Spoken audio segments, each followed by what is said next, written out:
a little history about why I created this spreadsheet.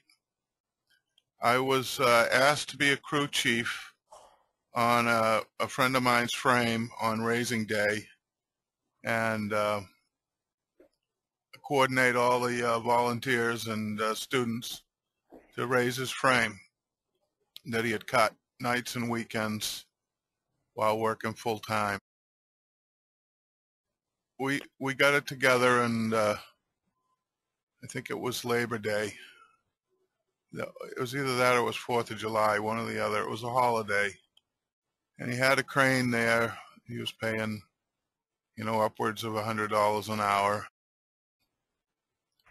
We raised up the first bent, and it went pretty smooth, and we're getting into assembling the second bent.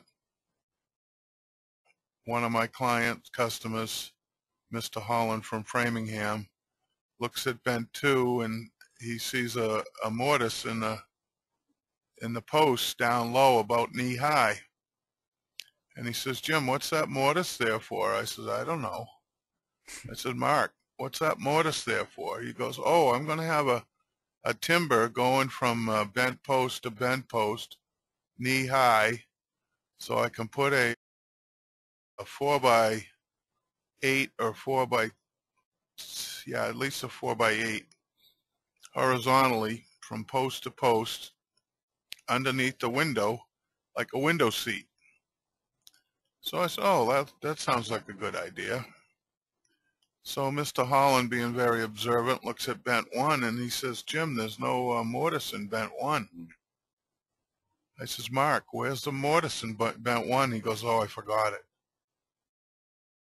We had to send a guy over there with a hammer and a chisel and a drill and drill out and chop out a mortise while the bent was standing up. And that was quite an eye-opening experience. I said, "How did that happen?" He says, "Well, I was working on my timbers nights and weekends, and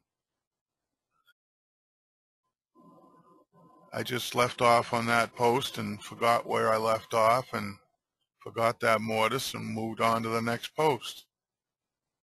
I decided I better write it all down." Working with the program that I work with, here's a view of the frame, or a frame, that we're going to use for our example.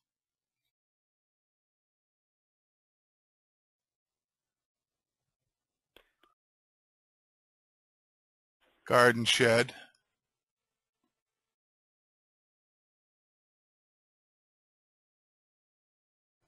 All right. The green timber on the ground is the north arrow. What we can do is we can look at this. This doorway is bent 1. The middle bent is bent 2.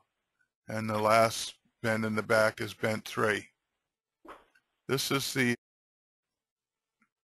frame that I sell online, the plans to online. Mr. Holland cut this frame for his son and daughter, son-in-law and daughter. We went over and helped him erect it. And I call it the shed with 2 doors because it has the walk-in door on the side and a big tractor door on the end. It's 12 by 16.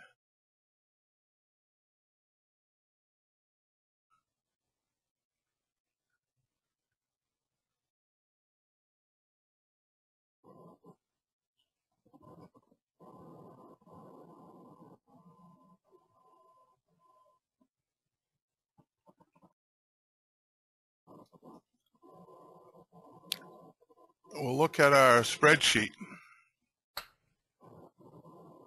Now this spreadsheet is designed so that it'll print on an 8.5 by 11. So there we can see on the summary page how it would print out. Lots of times in this area here I keep track of additional information such as the pegs and progress. When you get your copy and you want to go to a page, you can either click right on one of these links, or you can come down here and click on one of these tabs. And if you click onto a tab, say Bent 1, it's going to take you to that page. If you want to get back to the main page, you click on the link in the corner, and that'll bring you back to the summary page. So they all move. You can all jump around from wherever you want to jump to.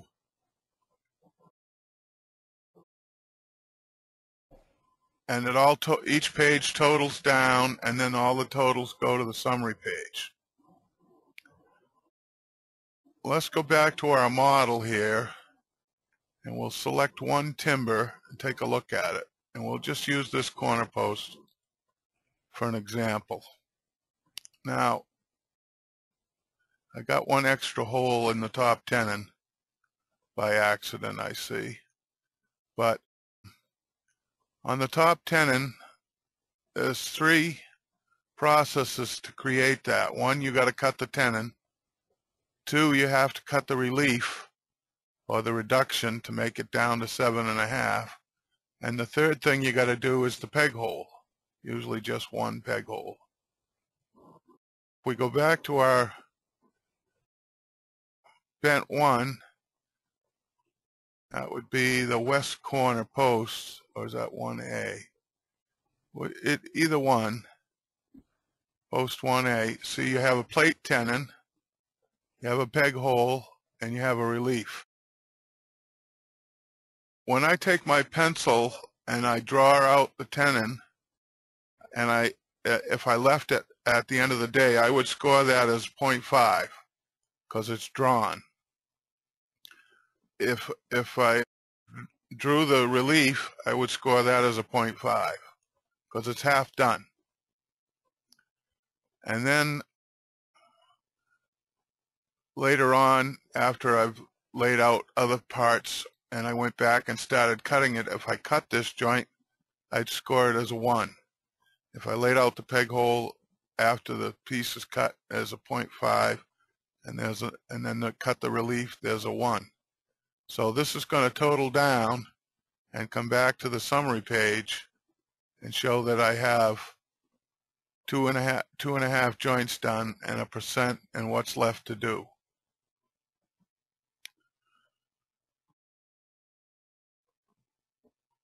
We can now look at the next thing down on the timber is the tie beam mortise here with a housing and 2 peg holes. So we come back to our spreadsheet and we see the tie beam mortise, the housing, and 2 peg holes. Now if I laid out 2 peg holes, I would score that as 1 because it's a half for each. Be 0.5, 0.5. And then after I cut them, again, I'd go back and update my page. And each page of this, as I mentioned, prints on an 8.5 by 11. So you can print these out and take them on a clipboard right out to your workstation and score them off as you do them. And this helps you keep track of all these processes and all these joints that you've got to do in order to complete your frame. And again, that goes all back to the summary page. Continues to total up, showing you what you got to do. We look at the floor system. We have floor joists. Each joist has a east end and a west end. To save space on the page, I made the 2 of them. The tying joist in the middle has a tenon and a peg hole. And then we have the long sills. We have the top surface. If we go back to our model, escape this, and we take a long sill.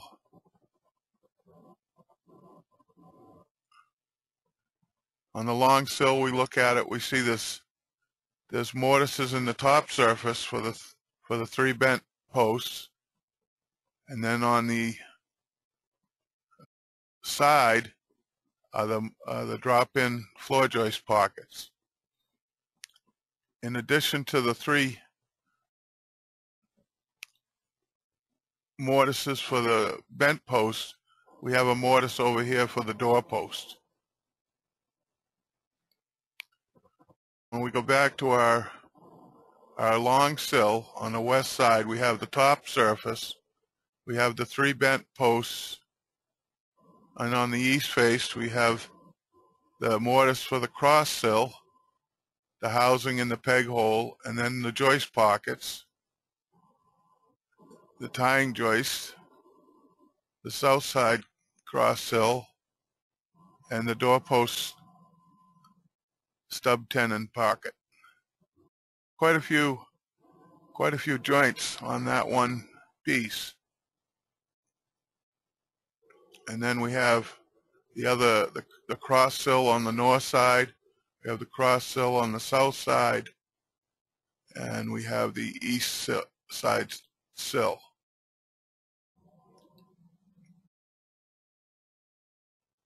There's bent 1, bent 2, bent 3, bent 4 in this. There's no bent 4 in this frame, but I did a frame that had a bent 4, and I just left this page in for those who might have it. And we get into the plates on top of the frame, and the plates have, on the bottom surface, it has the 3 mortises and 3 housings and 3 peg holes for the 3 bents, and the two brace pockets. And then on the top surface we have all the step lap rafter seats for the rafters. There's nothing on the inside surface other than the back end of the peg holes. When we look at our plate, you have to cut off the end. Sometimes I score that as a function. Sometimes I don't. I don't know what that 1 is there, but we'll get rid of that.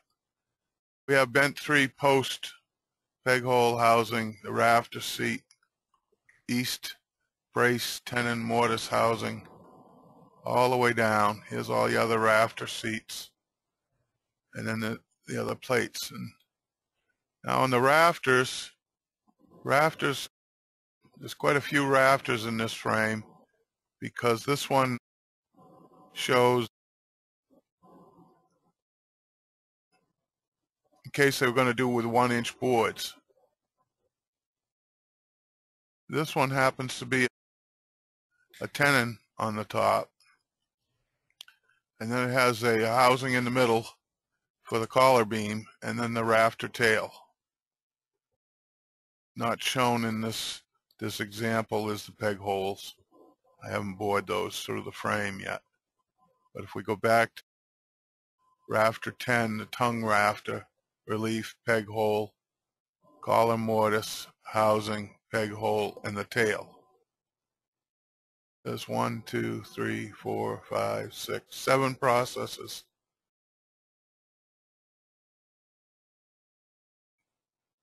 A rafter with a tongue on it. We would score those as we process them, and then come back to our summary, and it shows that we've done 1 rafter. We can see here where our percentages are growing for what is done and what isn't done and what's left to do. But at any one time, as you're processing your frame, you can say, well, I'm 3% done, or I'm 30% done, or I'm 65.2% done, and you'll know where you are. When we were working on a frame, the after-school program down at Winthrop, he wanted to know how long it was going to take to complete it. and I added another page on the end after queens and callers, and it was called projected. And I would take the average number of joints completed each session that I worked with the kids, and I'd score that on that page. And so if we did 8 joints in one 2-hour session with 6 kids, then I could project out how many sessions it would take to complete the frame, which sometimes people find that useful as well, so they know how long it's going to take. You can base it on your hourly output or your session output, however you want to do that.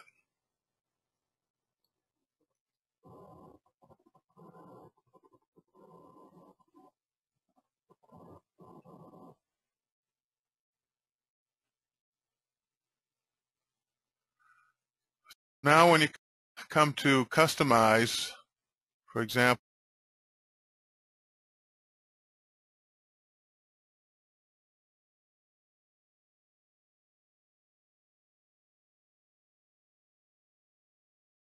you can modify your design and your spreadsheet and just add pages. For example, I realized here on Bent 1 I had 2 door posts, and I needed a top tenon, a relief, a mortise for the nailer, the siding nailer, and a peg hole and a stub tenon.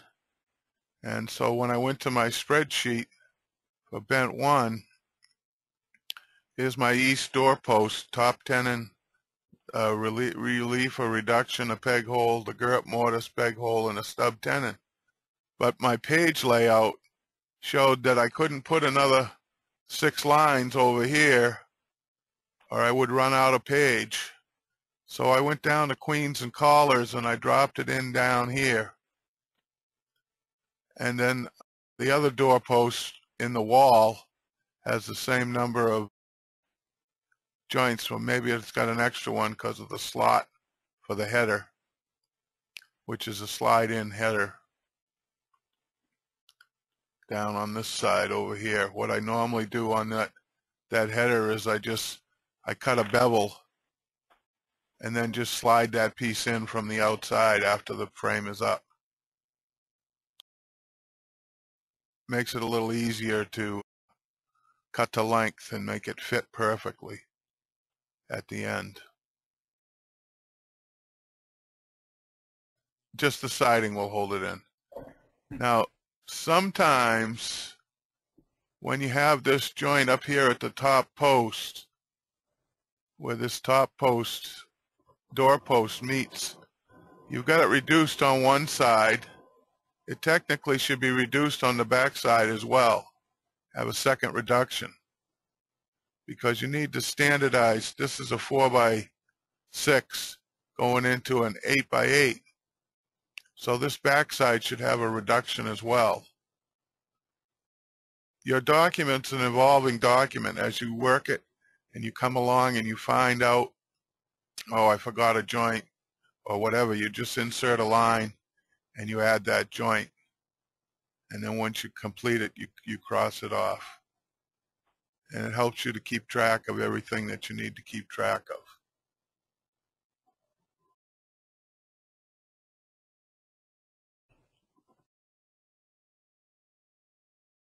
Here you can see it. It is reduced on 2 sides. Let me highlight that individually. Okay, see the top tenon? It's reduced on 2 sides.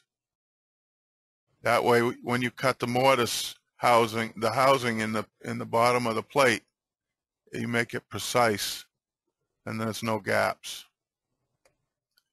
That's the proper way to cut that post. On the other, I don't remember whether I did it on the front post or not. I would assume I have.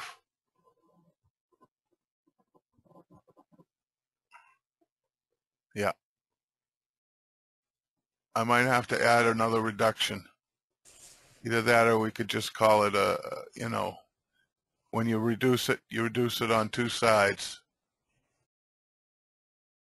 You could score it as one joint or one process on here for the top 10 in relief. Or you could put a note in there and say two sides.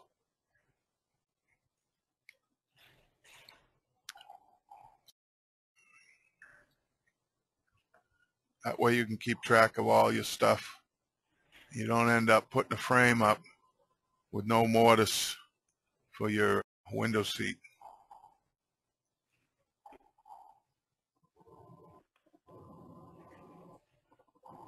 And when you get into a bigger frame, you can just, if you were doing a six bent frame, you just keep adding pages and copying these over and just keep working it through until you get all your joints, and you just come back to your floor system and just insert a line here, and you put in another bent if you had 4 or 5 bents.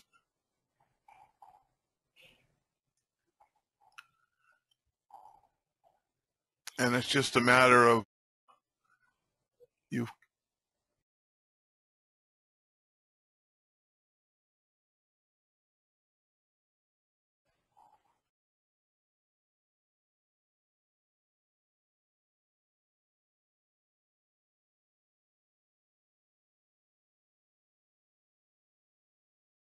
let's insert a worksheet here,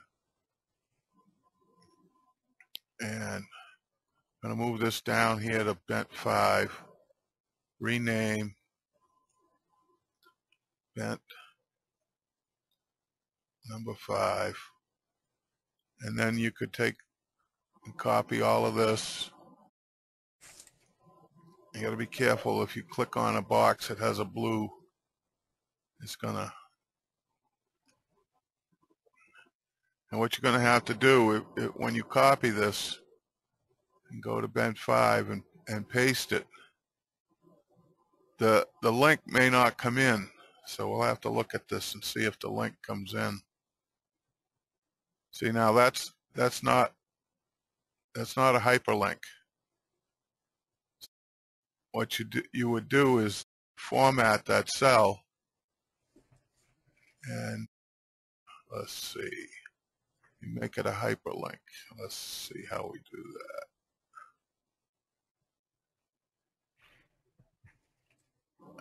Hyperlink.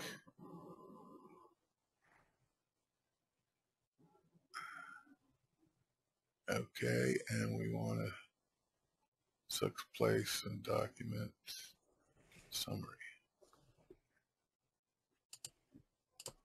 Let's see if that worked. See, now it took me to bent 5. Bent 5 isn't active yet, so I have to insert a hyperlink. Now it's active. So these totals would have to, the total from this page would have to be linked by going to summary,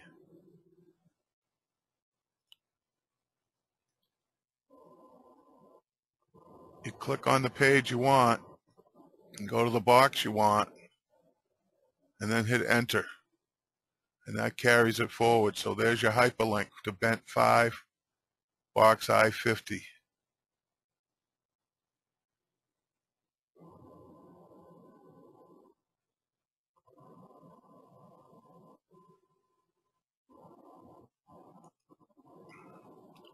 So that's the way you would customize to add a page.